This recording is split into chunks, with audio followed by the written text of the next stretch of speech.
มันไม่มีผล red in peach โอเคเนาะกฎในกรรมมีอะไรถามไหม if you are lazy you are never rich ถ้าคุณขี้เกียจคุณก็ไม่รวยแบบนี้ you work hard you have money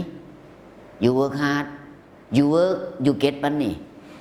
you have work you get money no work no money no money no love ทำงานก็มีเงินมีเงินก็มีความรักถ้าไม่มีเงินความรักไม่มีความรักเกิดไม่ได้มันมีแต่ในละครที่ดอกมาวัดกันดอกฟ้ากับมาวัดมีแต่ในละครถ้าเราไม่มีเงินจะมีใครสนใจเราไหมฮะมีแต่ในละครมีแต่ในละครดอกมาวัดกับดอกฟ้ากับมาวัดมีแต่ในละครครับชีวิตจริงไม่มีครับวันนี้รอกินไม่ได้รอก็ยังกินไม่ได้ครับแต่ถ้าเงินเยอะไม่ต้องรอครับเลือกได้เลยอันนี้ใช่ครับรวยเลือกได้โอเคไหมแม้แต่ชราก็เลือกได้ถ้ามีเงินไม่ค่อยมีแรงก็ไปหายามาใช่ไหมอันนี้ใช้ได้ครับเขาไม่ถือครับเขาไม่ถือสาแม้จะมีคู่แล้วเขาก็ไม่ถือขอให้มีเงินเลี้ยงเขาไม่สนไม่สนครับโอเคอันนั้นเป็นเรื่องของชาวโลก what you sow you reap what goes around and come around do good receive good do bad receive bad พูดได้แบบนี้ครับจบกฎแห่งกรรมใช่เพราะมันมีผลตามมา The Buddha he taught about the law of karma because every action have the result ทุกการกระทำมันมีผลครับทุกการกระทำมันมีผลพระเจ้าจึงให้ใส่ใจ every action have the result ต่อก็ได้ทุกการกระทำมีผลก็คือกฎแห่งกรรมต่อก็ได้ครับท่านพูดเองก็ได้ every action have the result แปลว่าผล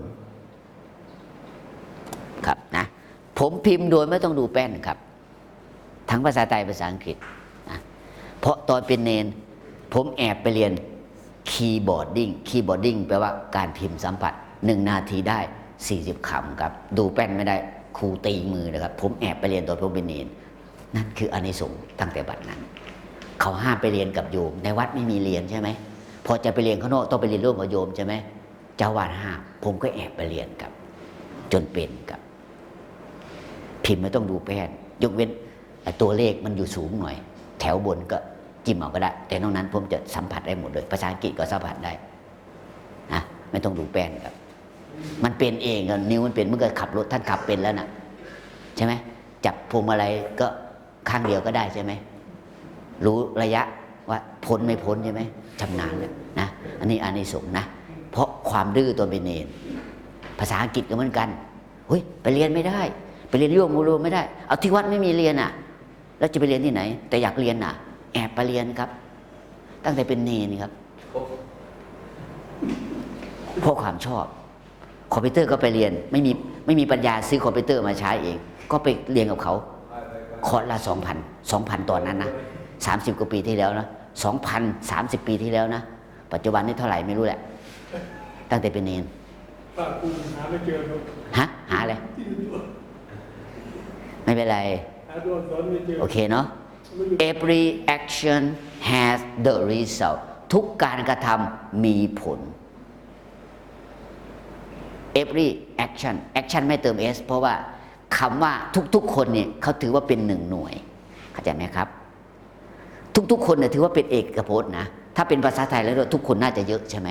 แต่ภาษาอังกฤษถ้าพูดถึงทุกคนน่ะเขาถือว่าเป็นหน่วยเดียวไงต้องเป็นเอกพจน์นั้นต้องใช้คำว่า has กับ every action had the result action ไม่ต้องเติม s ครับเข้าใจไหมทุกคนเป็นเอกพจน์เขานับเป็น1 หน่วยเห็นไหม โอเคไหมทุกสิ่งก็เป็นเอกพจน์ครับแต่ถ้าเป็นภาษาไทยนะอาจจะหมายเป็นพหูพจน์แต่ภาษาอังกฤษเขาถือเป็นเอกพจน์นะจบฮะพหูพจน์ก็หลายสิ่งไงทุกคนถือเป็นเอกพจน์นะเขานับเป็น1 หน่วยไงเห็นไหมทุกสิ่งก็ถือว่าเป็นเอกพจน์เพราะมันเป็นหน่วยเดียวมาทุกสิ่งก็จริงแต่เขานับเป็น1 หน่วยโอเคเนาะจบนี่คือกฎแห่งกรรมครับ Rest in peace นั่นน่ะไม่เกี่ยวกันอันนี้ท่านอาคมถามมาผมก็ตอบไป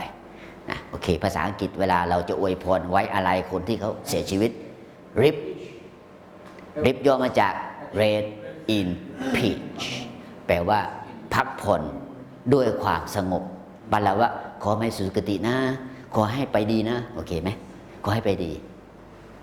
นะไปเกิดในภพภูมิที่ดีที่วัดผมจะมีศพฝรั่งมาเผาทุกอาทิตย์ครับถามว่าทำไมเพราะที่วัดผมมีเตาตัวนี้3 เตามีเตาเผาโคลน2มี